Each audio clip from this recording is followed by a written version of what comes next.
Hello, is this Ava Bennett? I balanced my phone between my shoulder and ear while sealing another moving box. Yes, who's this? A woman's voice came back tight with concern. I'm sorry to call you out of nowhere, but do you know two children standing on my front porch? I frowned. What no? She read off the address. Every muscle in my body locked. That wasn't just any address. It was my old house. I don't live there anymore, I said, my voice catching.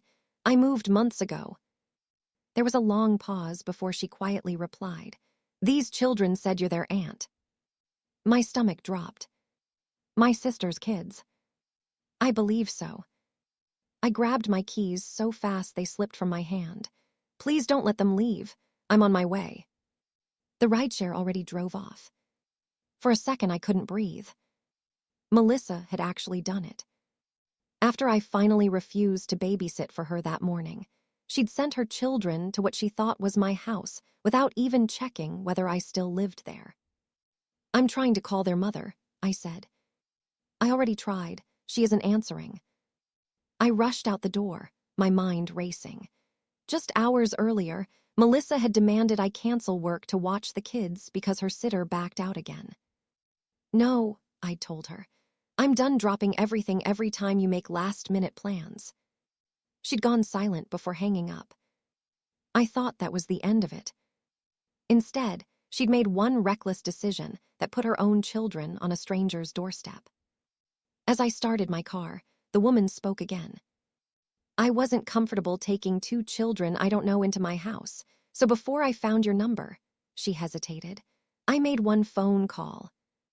Before we continue, drop your city and country in the comments below. And if you enjoy revenge stories like this, don't forget to like, subscribe, and turn on the notification bell so you never miss an update. My hands tightened around the steering wheel. You called who? The police. Every light suddenly felt too slow as I sped toward my old neighborhood. I kept calling Melissa, but every attempt went straight to voicemail. The woman stayed on the line just long enough to tell me officers had already arrived and the children were safe. That should have been a relief. Instead, a horrible realization settled in. Melissa had never asked for my new address. Either she assumed I'd still be there, or she never cared enough to find out. As another call to Melissa went unanswered, one question echoed louder than everything else. What had already happened at that house before I could get there? By the time I reached the edge of my old neighborhood, my phone finally rang. Melissa. I answered before the first ring finished. Where are you? I demanded. Instead of panic or relief, I got irritation. Where am I? Where were you? She snapped.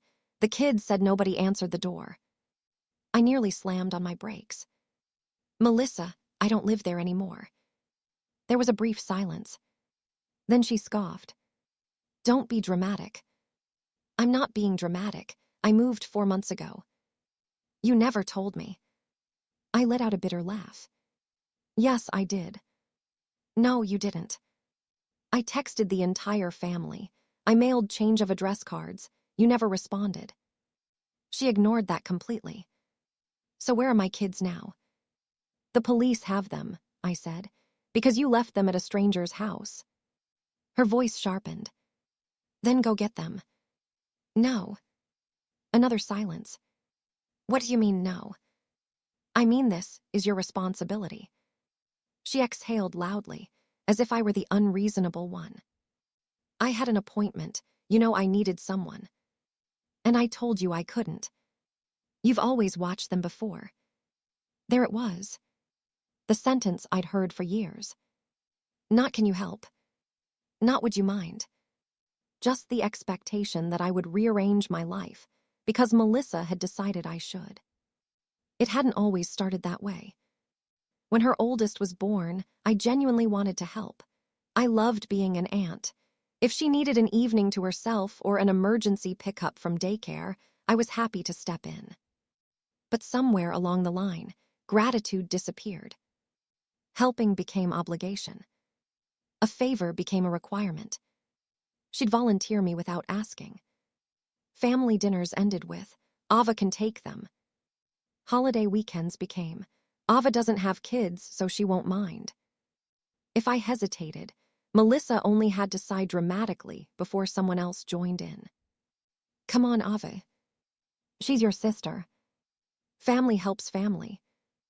Nobody ever asked what I had planned. Nobody cared if I had work, friends, or simply wanted a weekend to myself. The answer was always assumed. And every time I gave in, Melissa pushed the line a little farther. This morning had been different. She'd called while I was getting ready for work. "My sitter canceled," she'd said. "I'll bring the kids over in 20 minutes." I hadn't even been asked. I took a breath and answered calmly, "No." She laughed like she'd misheard me. "What?" "I'm working today." "You work from home." "I still work." "You can watch them while you work." "No." That single word had changed everything. For once, I didn't explain. I didn't apologize. I didn't negotiate. I simply refused. She hung up without another word. Now I knew why. She hadn't accepted my answer. She decided to ignore it. As I pulled onto my old street, flashing blue lights came into view. 2 patrol cars sat outside the house that used to be mine. Melissa's voice suddenly returned through the phone. "You'd better fix this." I stared through the windshield. "No, Melissa." My voice had never sounded calmer. "You caused this." Before she could answer, another call came through. It was one of the responding officers. I switched over immediately. "Ms. Bennett." "Yes." His tone was measured. "I need to ask you something." "What is it?" There was a brief pause before he said, "Can you explain why their mother told the rideshare driver you were expecting those children?" I stepped out of my car, just as another neighbor wandered onto the sidewalk. Everyone seemed to be looking at the same house. The one that used to belong to me. An officer met me near the front walkway. "You must be Ava Bennett." "I am. Are the kids okay?" "They're fine, a little shaken but physically unharmed." Only then did I notice Melissa's 2 children sitting on the front steps with juice boxes someone had brought over. The older one looked embarrassed. The younger one kept asking when their mom was coming. The woman who now owned the house walked toward me. "I'm so sorry this happened," she said gently. "You don't have anything to apologize for." I opened the door because someone kept knocking. When I looked outside, there were 2 children standing there with backpacks. She shook her head. "They told me our aunt lives here." I swallowed hard. They honestly believed I still did. The homeowner nodded. "They seemed confused when I said I'd never met you." One of the officers pointed toward a small camera mounted beside the garage. "We've already reviewed her security footage." He summarized what it showed. A rideshare vehicle pulled into the driveway. The driver helped the children out. He carried their backpacks to the porch. One of the kids knocked. The driver waited for less than a minute before returning to his car and leaving. "He didn't see anyone answer," I asked. "He believed someone was inside." "Why?" The officer looked down at his notebook. "Because their mother assured him an adult was waiting for them." My stomach tightened. "So she told him I was expecting them." According to the driver's statement, yes. Before I could respond, another patrol car pulled up. Melissa climbed out before the officer could even close his door. She marched straight toward me. "This is ridiculous." I stared at her. "You lied to the driver." "I did what I had to do." "You left your children with a stranger." "I left them with you." "I haven't lived here for 4 months." She threw her hands into the air. How was I supposed to know that? I couldn't believe what I was hearing. "You ignored every message I sent." "You could have called." "I did." "You should have reminded me." The new homeowner looked between us in disbelief. "You mean You never even confirmed your sister still lived here before sending your children." Melissa didn't answer her. Instead, she pointed at me. If Ava wasn't so selfish, none of this would have happened. Several neighbors exchanged uneasy looks. One older man quietly muttered, "She's blaming the wrong person." Another woman folded her arms. Those children could have been left outside for hours. Melissa spun toward them. "You don't know our family." "No," the woman replied evenly, "but I know responsible parents don't send kids to an address they haven't verified." Melissa's confidence faltered for the first time. Just then, another SUV pulled up. My mother and two cousins hurried over, clearly expecting some misunderstanding they could smooth over. "Melissa, what happened?" Mom asked. Before Melissa could answer, the responding officer spoke first. "The children were transported here by rideshare after their mother informed the driver an adult was waiting inside this residence." He gestured toward me. "The intended caregiver hasn't lived at this address for several months." The silence that followed was deafening. For once, no one rushed to defend Melissa. They had heard the facts before they heard her version. Melissa looked around, searching for someone to back her up. No one moved. She tried one last time. "This is all because Ava moved and didn't tell anyone." I met her eyes. "I told everyone." Before the argument could continue, another officer stepped forward. "Melissa Bennett." She looked at him. "Yes." His expression remained professional. "Before you say anything else, we're asking you to come with us so we can take your formal statement regarding today's events." Melissa's face lost its color. "My statement," she repeated. "Why do I need a statement? This was just a misunderstanding." The officer didn't raise his voice.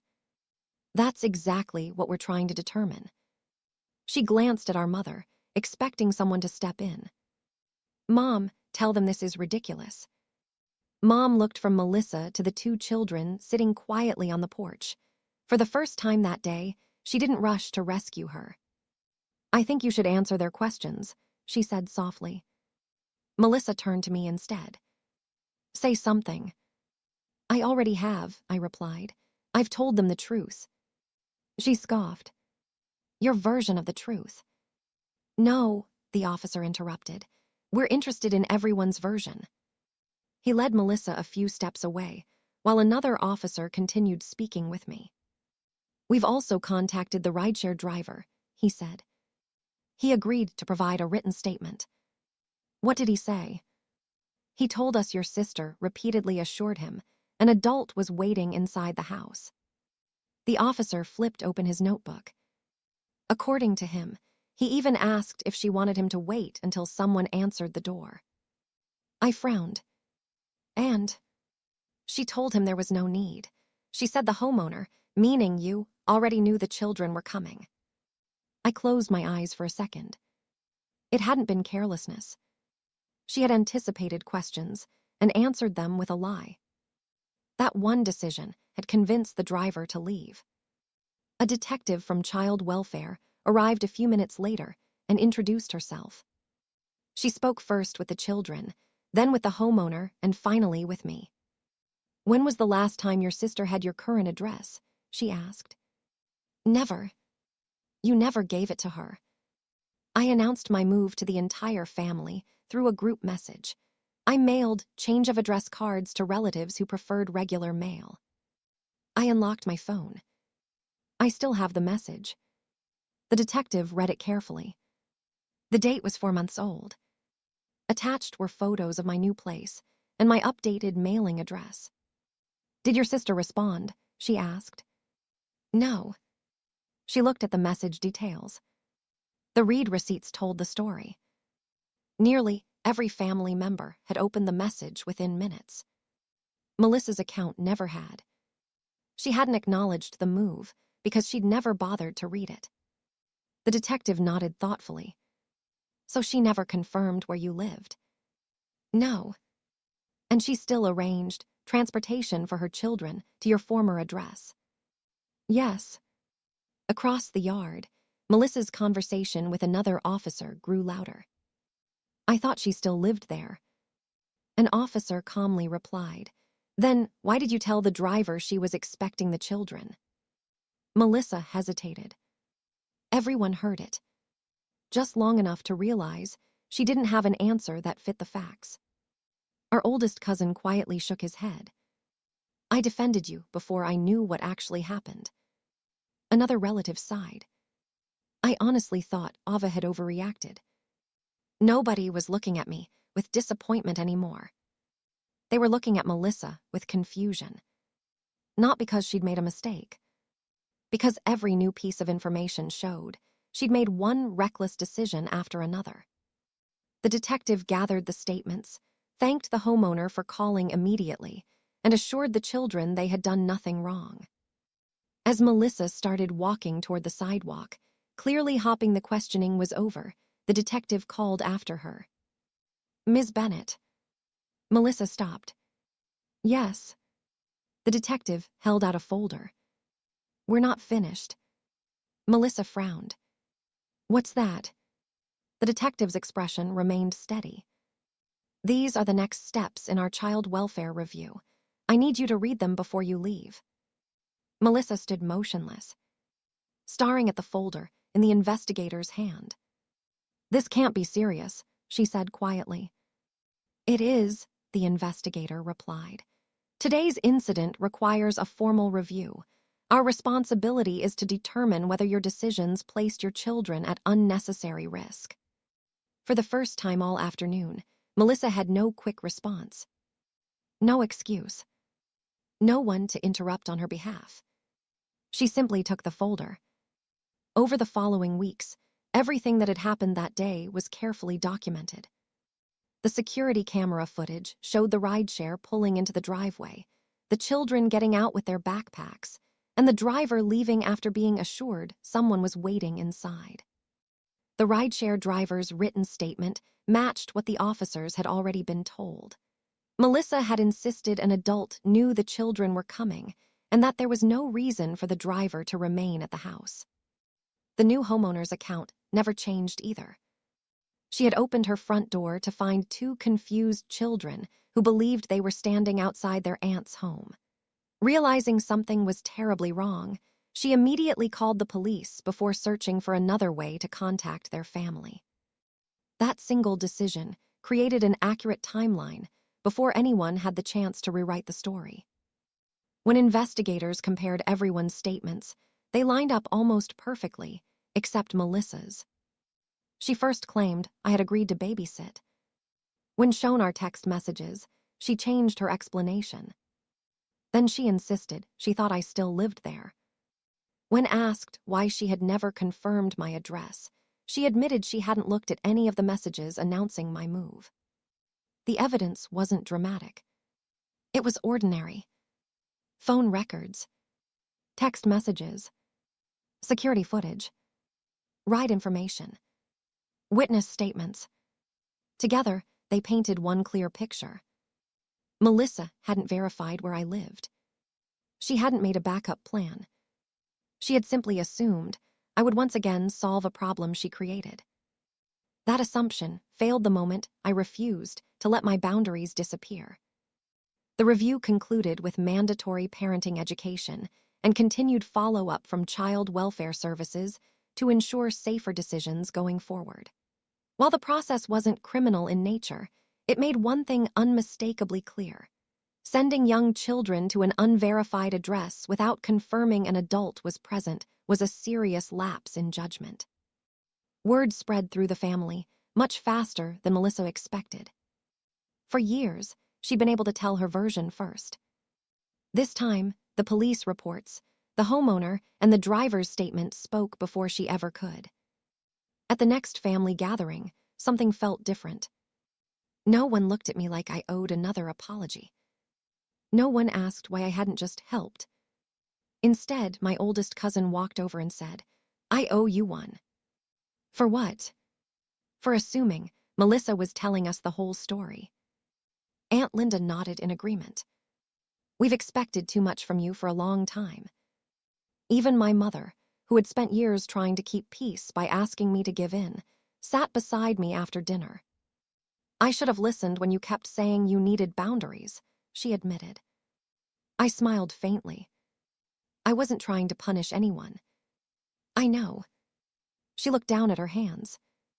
"I just didn't realize how often we expected you to fix problems that weren't yours."